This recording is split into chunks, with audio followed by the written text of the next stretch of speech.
nzambe penza abatela abakisa eleli nake koluka na mobali bapolisier bazokanga biso toyebi eloko te bakokanga biso réponse eza te.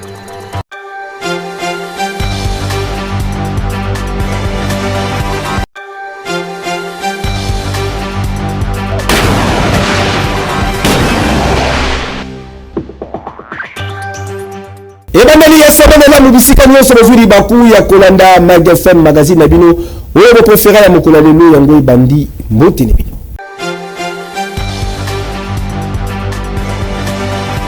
Avancé ya ba travaux ya voirie urbain pe salubrité na ville province ya Kinshasa sengeli bolaki loleleki mfumo ya Congo République démocratique du Congo son excellence Félix Antoine Tshisekedi Tshilombo Fachi Beton akitaki na marché central. Retour en image.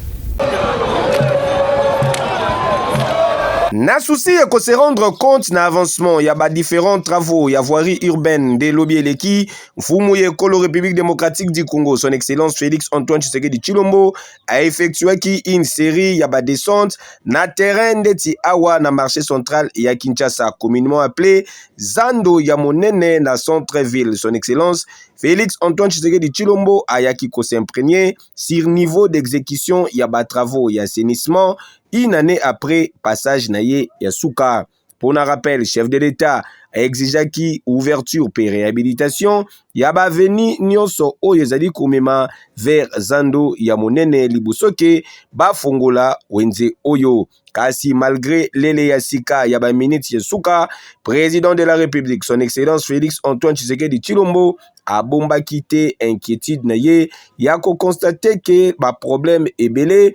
Oyo ezali kosala ke misala oyo ebeta madada ezali ko persister. Aveni Rwakadingi moko parmi yabanzela principal d'accès na Zando ya Monene ezali nanu ya kutondisama na bamesa ya bateki pe bakanivo etikali boucher. Entreprise chargée pour l'exécution ya travaux ezali consciente na ba difficulté. C'est un problème réel, ça fait partie de ce qu'on appelle les contraintes dans l'exécution des travaux, parce qu'il y a ce qu'on appelle le plan de gestion environnementale et sociale. Lorsqu'on réalise les travaux d'ingénierie de cette envergure, on ne peut pas voir la présence humaine sur chantier. Alors, étant donné que cette population ne vit que de ses activités quotidiennes comme source de survie, ça complique l'exécution. Les engins ne savent pas se mouvoir. Et d'ailleurs, si on a atteint ces résultats, c'est parce que l'entreprise Safimex s'est permis, elle a pris le risque de travailler la nuit. Donc c'est vraiment une contrainte majeure. Il faut une délocalisation de ces marchands pour permettre à ce que les travaux se fassent dans les meilleures conditions et qu'on passe à la réception technique. Toutefois, ba mesir ezwami po na kosilisa ba travaux oyo na lombango nyonso. Et avec cette ouverture, Zando, il y aura une situation qui pourra évoluer en termes d'effectifs des marchands. Et ça va atténuer la démographie qui menace la durabilité des infrastructures actuellement ménagées. Parce qu'on a déjà commencé à travailler la nuit. Vous allez voir, si vous regardez Rwakading, même de l'école, les marchands se permettent de brûler les déchets produits pendant la journée sur la chaussée. Déjà, vous verrez sur le caniveau, les trottoirs connaissent déjà un niveau de dégradation très avancé et ça risque de nous faire un cercle vicieux de réhabilitation en réhabilitation. Donc, pour nous, la délocalisation temporelle constitue une stratégie la plus efficace pour permettre à ce que ces travaux arrivent à terme. Et Sengeli ko rappeler que Zando ya Monene et Kangama depuis Bambula Ebele pour na misala ya modernisation grand marché ya Kinshasa ezali complètement reconstruite pe ezali kozela kaka inauguration na yango mais ralentissement ya ba travaux na ba marché pirate nde ezali ko continuer ko retarder inauguration na yango. Keyo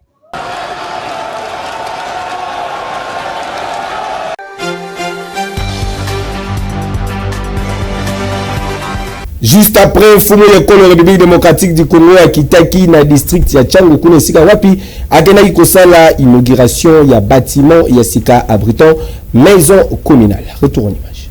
Commune ya Njili ezali ko disposer désormais na bâtiment administratif ya sika oyo ezali atanelo ko mokote ya kolula na oyo ya kala ba belge batika uta 1957.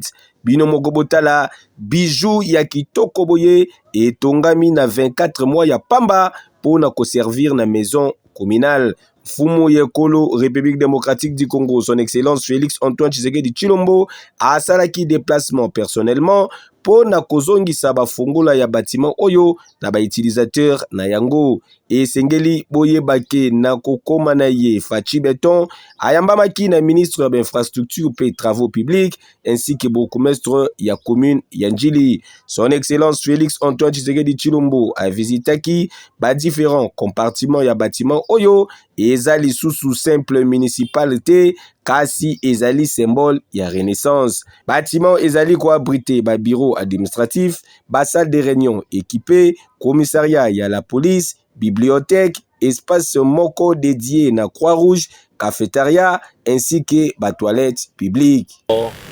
Je dois rendre un hommage le plus vibrant à son excellence Félix Antoine Tshisekedi Tshilombo, président de la République, chef de l'État.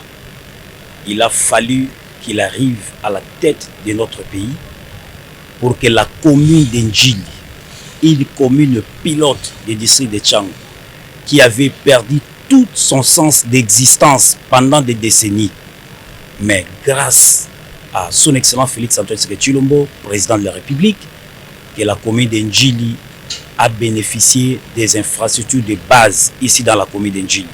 C'est grâce à la vision éclairée du président de la République. La commune d'Ndjili, aujourd'hui, va fêter sa renaissance. District ya Tchangu ezali kolata lele ya sika à part maison communale, banzela ebele etongami lokola awa na boulevard Maître Croquet et sika wapi plus de 4 km ya nzela etongami pona ko permettre des engorgements ya commune ya Ndjili pe oyo ya Kimbanseke. Au-delà ya ba axe oyo ba infrastructure de proximité ezali kopesa vie na ba quartier abandonné. Promesse présidentielle Moussousou elati lele yasika ezali mythique place Sainte-Thérèse. Profitant na présence na ye na commune Yanjili Mfumu Yekolo, République démocratique du Congo, son excellence Félix Antoine Tshisekedi Tshilombo Fachi Beton asalaki visite d'inspection et sika wapi ba travaux ezali na phase finale pe ekozala inauguré na mikolo ezali koya lieu historique ya rassemblement et bongwani na centre sportif moderne ya monene pe espace ya loisir oyo eko profiter na jeunesse mobimba ya Tchangu. Oyo nyonso ezali fruit ya investissement global ya près de 15 millions de dollars américains financé na Banque mondiale à travers projet Kin et Lenda pe porté na vision et à président de la République son excellence Félix Antoine Tshisekedi Tshilombo Fachi Beton. Yo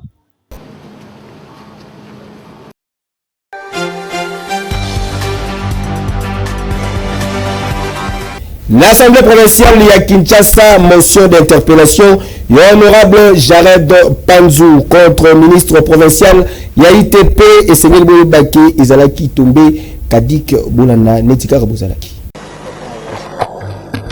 Honorable Président, honorable député, très chers collègues, je prends la parole non pas pour exposer tel que vous les recommande, mais puisque la parole m'a été accordée. Ma prise de parole ici, c'est pour vous exprimer ma profonde réserve quant à la procédure qui nous est soumise aujourd'hui, relative à la transformation de mon interpellation.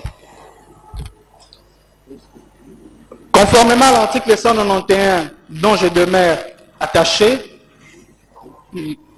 en pleine séance plénière à l'issue de ma question orale avec débat, déclarer mon insatisfaction quant aux réponses fournies par le ministre interpellé, et par la suite, cette interpellation a été régulièrement déposée, et dès lors, la procédure parlementaire est continue. À mon sens, me présenter ici pour présenter à la fois mon interpellation pour que vous la soumettiez au vote, à mon sens, elle est considérée comme une démarche qui constitue une interprétation extensive du règlement. À mon sens, elle crée une nouvelle formalité supplémentaire non prévue par les textes. À mon sens, elle porte atteinte à l'esprit même du contrôle parlementaire, reconnu aux députés.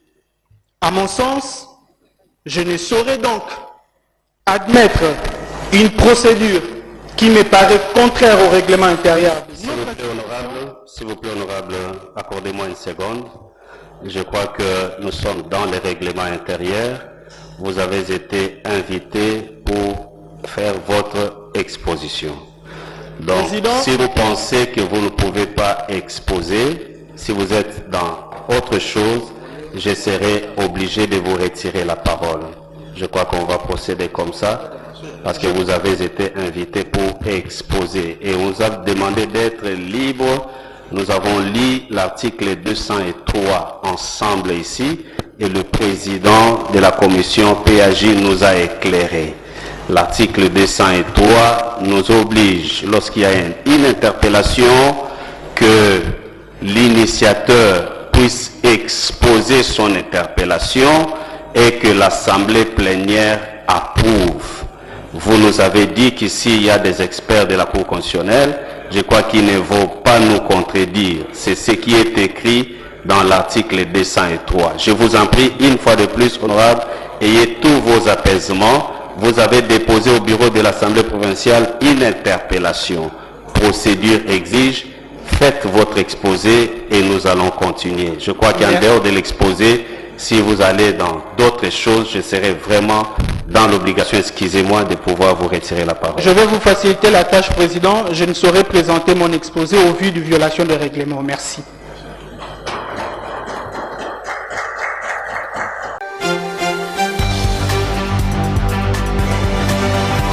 Totika la l'Assemblée provinciale ya Kinshasa pour na koyebisa bino que projet de fixant mesures incitatives en faveur ya ba mutuelle de santé initiée dans l'honorable Maountene Moussilo Ezalaki adopté. Retour en image.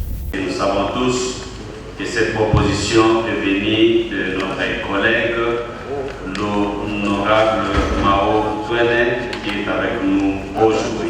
Ah oui, initié na élu ya Kinshasa, plus précisément na circonscription ya Selembao, honorable Maountene Moussilo, affectueusement appelé Soso Yamboka Matembele ya Simandaku, jamais eratakate. Projet de fixant ba mesures incitatives en faveur ya ba mutuelle de santé et qui adopté na ba députés provinciaux lors ya plénière teni lobi eleki na assemblée provinciale ya Kinshasa. Sur les 47 députés au bazwa qui part na séance plénière, bango nyonso bavotaki par oui en faveur ya proposition. Par conséquent, édit portant ba mesures incitatives en faveur ya ba mutuelle de santé et qui adopté l'Assemblée provinciale ya Kinshasa.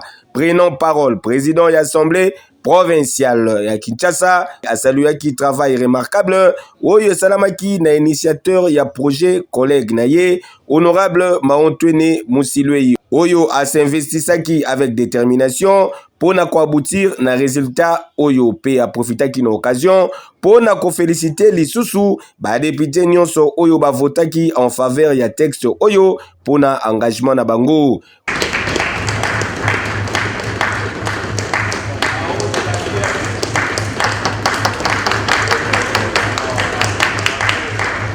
Je crois qu'il faut vraiment bien applaudir parce que tout le monde a voté cette proposition. Et nous croyons aussi pour nous qui venons après, ça sera toujours comme ça. Est-ce qu'on peut applaudir encore une fois de plus? Encourageons notre collègue. Surtout qu'il était toujours le premier à lever la main avant même que le vote soit avancé. Merci honorable. Merci beaucoup. Vous pouvez vous asseoir. Et au nom des membres du bureau et au bien propre, je vous félicite. Cela étant, le point à l'ordre du jour étant épuisé, la séance est levée. Considérant croissance démographique, il y a ville province, il y a Kinshasa, et situation décrite dans le législateur national à travers loi numéro 17/002, il y a le 8 février 2017 déterminant les principes fondamentaux relatifs à la mutuelle et sali obligation dans la province, basoi ba mesures incitatives en faveur de la mutuelle légalement constituées notamment en matière d'appui financier, ba subvention, allègement fiscal Monisco. Et Sengeli Boye Bake Edith Oyo ezali kosapuye na loi numéro 008/12 il y a le 31 juillet 2008 portant principes fondamentaux relatifs na libre administration ya ba province. Tangu Azwaki Maloba, initiateur ya projet d'édit, honorable Maontwene Musilwei azalaki na bamo juste. Naza émis de joie ya ko s'exprimer lelo liboso na bino bandeko na biso région ya liboso po edi oyo eza edi ya yambo oyo esimbi mpenza posa ya bakinois na makambo etali social. Biso bakinois tozali na problème mingi makambo etali social, mais edi oyo eye kosimba mpenza posa na biso. Esengo mosusu ezali parce que naza porteur ya edi oyo esi mesure incitative au profit ya mutuelle de santé oyo tozotindika biso bakinois na bakinoise ya kosorganize na ebele ya bato mpona kocreye ebele ya mutuelle de santé epuis tosadere ebele lisusu po toprofite na soin de santé moko ya kalite ya malamu me na baku moko ya mokie lokola ezali ka ya bapays misusu eza développé oyo biso lelo tozoambwate bapa.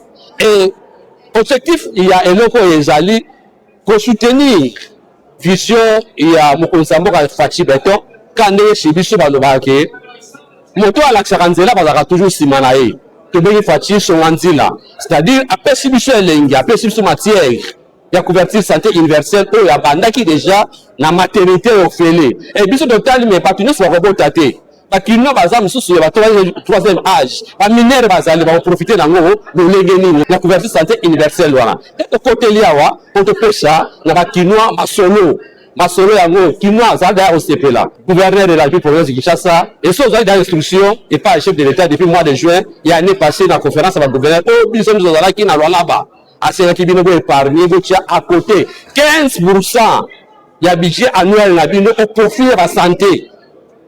Donc kinois azali daya kosepela po mongo oza nango ya koboya esa te promulguer yango d'urgence po bakinois bakota na kati ya bain ya koprofite na basoi ya santé moko ya malamu ya baku ngo ya mokie. Apport nango eza nini? Bamituele banocontribue kaka 40%, 60% totia na charge ya exécutif na bacommune bapesa biso balare bapesa bino bamituele bambongo biso bakinois tosangana tocreye bamituele ebele po toyakotikala so mpona biso badepute te se prendre en charge biso moko po biso toleli makambo wana esengeli l'État asala mpe lokola esalamaka na bapays développé. Voilà raison na biso tosangani tosali edi oyo e raison mosusu tosali yango eza soubassement na biso ezali mopeko oyo etali bamituele. Donc bakinois bozala deja kosepela elenge eza deja na ngambo na biso oyo tozelaki yango oyo match oyo eza kitoko. Et Sengeli ko rappeler lisusu ke élite adopté ezali ko viser ainsi na ko accroître ba nombre ya ba mutuelle de santé afin ya ko soulager population kinoise face ya ba difficulté d'accès na ba soins ya qualité.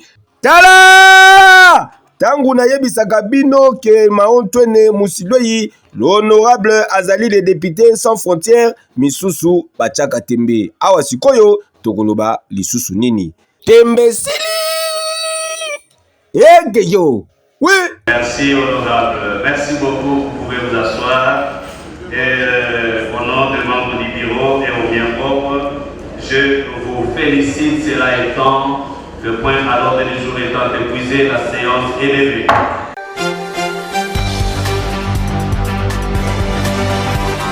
Équipe Dream Team ya Izipa Kinshasa nde baremportaki Grand Prix ya finale Denotech 9e édition zalaki bongo lobeleki.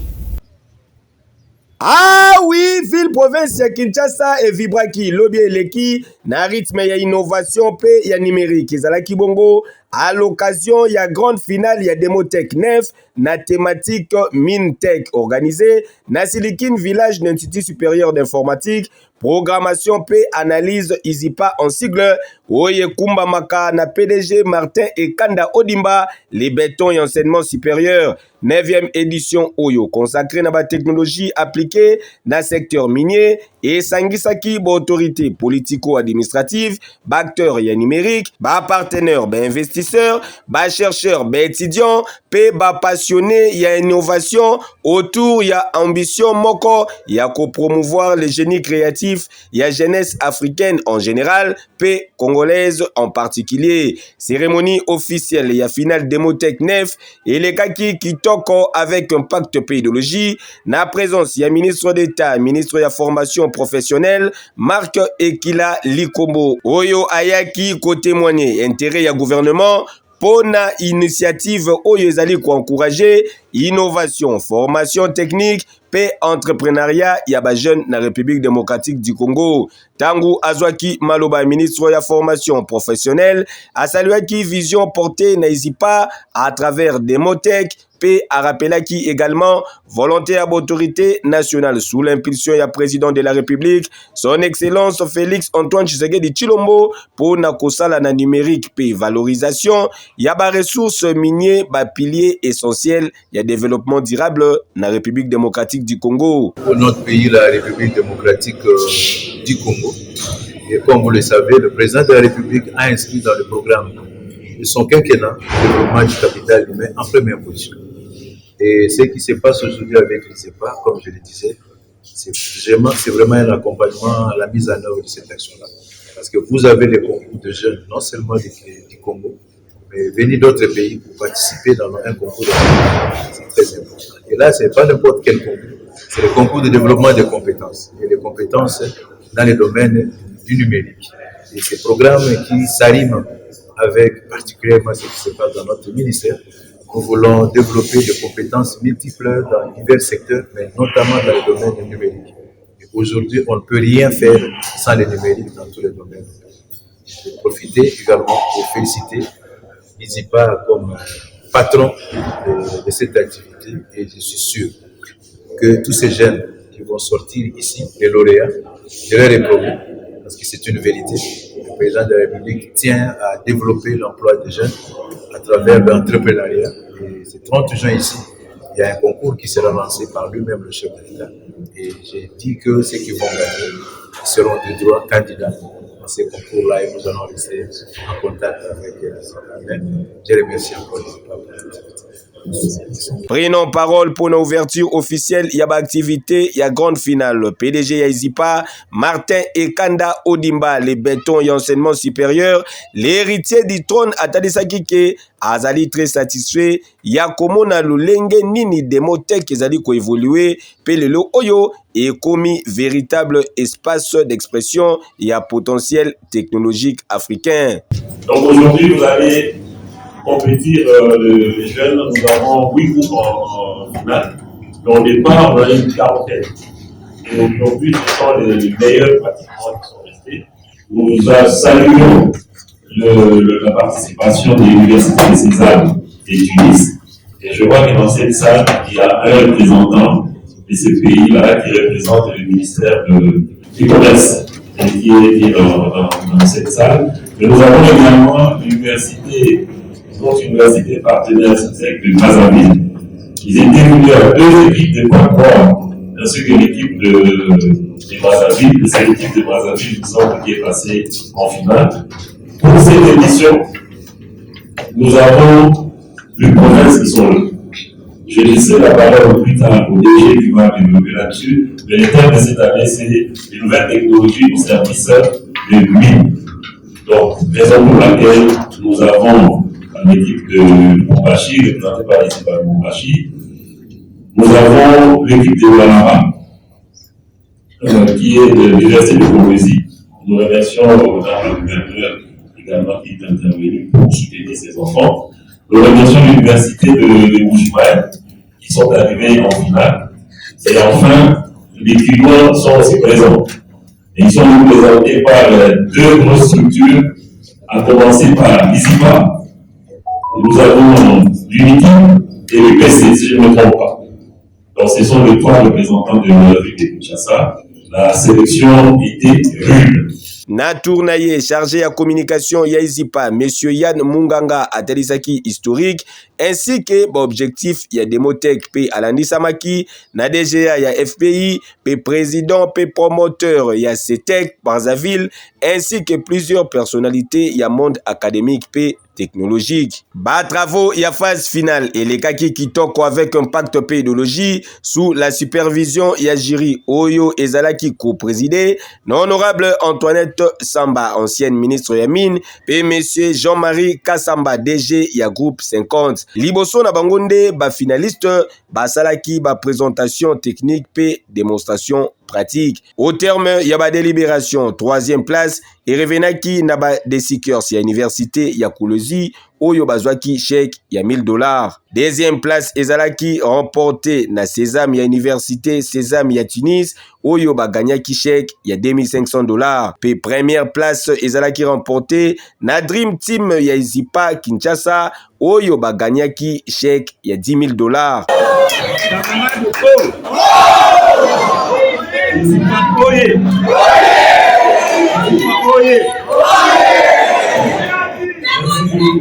Et Sengeli Boye Balisusuke, à travers Demotech 9 Mintech, Izipa a confirmé engagement naïe en faveur et excellence académique, innovation technologique, pe promotion ya jeunesse capable, ya komema ba réponse concrète, na ba défi ya développement ya République démocratique du Congo, pe ya continent africain. Tout en lançant appel na ba entreprise, ba partenaire, ba structure spécialisée, na accompagnement ya ba projet innovant, pe ko unir ba effort pour na ko soutenir, pe ko encourager, na ko accompagner ba jeunes talents na concrétisation ya ba initiative na bango.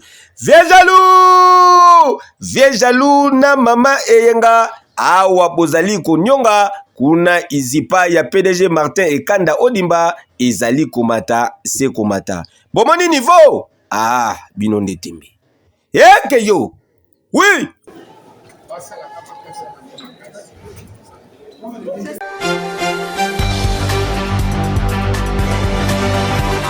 Pour poursuivre l'édition à Mokoladelo, la page noire Oyo.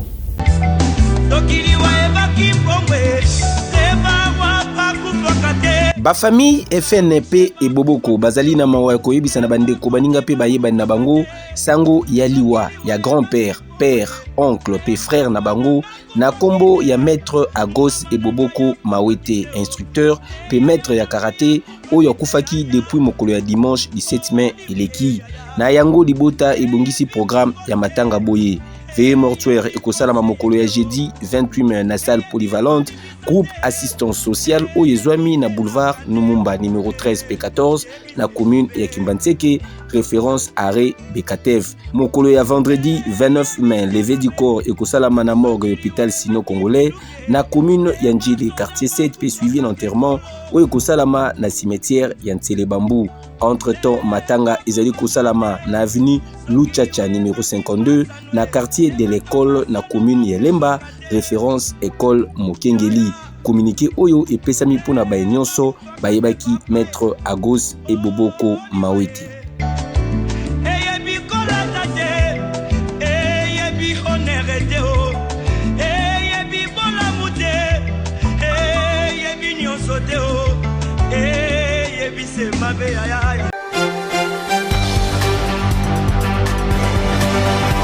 Tolela na baye bazali kolela to seka pe na baye bazali ko seka kasi tozali ko poursuivre édition ya Mokoladelo na page noire Oyo.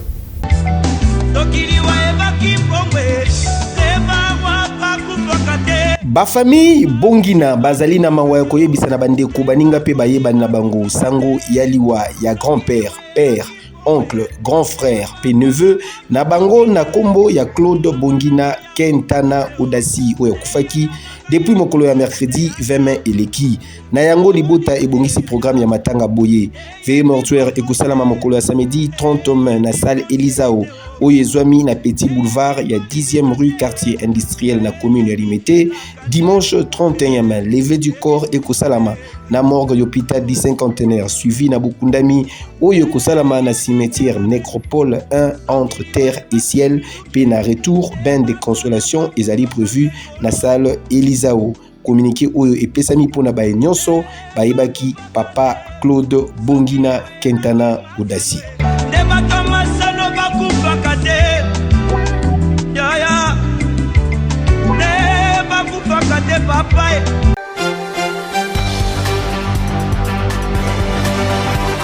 Chéri nanga ezali bongo nouvelle opus artiste Gabana Tachou ezali disponible na ba plateforme nyonso.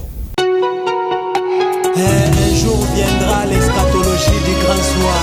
Ah oui, et ben le Congo Kinshasa, musique bozalaki kozela, musique intelligente yango yo. Mais koki ko empêcher sentimenté bébé. Botu nanga nini? Gabana Tachou, les chouchous ya ba mouré ya bonne musique. Aye libino chéri nanga, Zembo oyo ezali ko tuta mitema ya ba mouré nyonso ya monde entier. Ingénieur Fatou Kitoko. Kanisa d'esclave na tango ya tipo tipo. Otraité na bongo te qu'il est. Je resterai toujours près de toi, mon amour. Je resterai toujours près de toi, Farafa. Bason ya kitoko, ba parole ya kitoko, qualité ya clip kutu koloba te na ndenge ya defwa te. Pamela Makunti ma PMM. Tachou Gabana autre monde. Mayo c'est na fleuve bakutana me basangana te. Yo peli susu komi kombo ya kosangana na nga mopanzi na yo ya talogile kibanda. Zala na yo téléphone ma chargeur na yo. Et je resterai toujours près de toi, mon amour Farafa. Je resterai toujours près de toi, Farafa. Chéri nanga, ezali déjà disponible na ba plateforme nyonso. Bo consommer yango ndenge bolingi po eza miziki ya kitoko. Ah, boyo kelanga nanu eloko oyo. Alekra Yakuza, pour l'amour de son pays. Colonel Luzolo Gérard, breveté d'état-major. Chéri nanga, oya motema gile nanga, oya kibanda, nalali mingi, pesanga bolingo, mbuma ekweyaka, musika nzete na yete, nga pepe menino, ba plaisir, gile nanga, oya motema kibanda. Yuri Lusaulu, mon directeur d'Adingunga, Yannick Letchunzonsa. En tout cas, musique ya boye, nani ya koboya yango, soki motema mabete, boyo kelanga lisusu, eloko oyo. Simano gile, na degré ya sukae, makaras no na bakale, epimente love, na composition ya bilengi, osa spécialiste, yo rejoindre rang ya barange ya plaisir, bolingo compliqué makambo, pichukala liboka pili. Tachou Gabana Tachou, beta bango tina suka avec Chéri nanga, production oyo ezali signé le PDG Guilain Kibanga et GKS Production. Dubaï. Le jour J,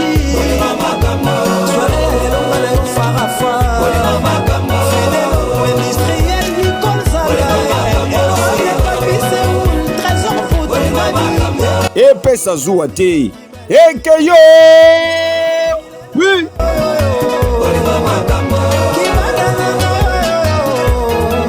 ya motema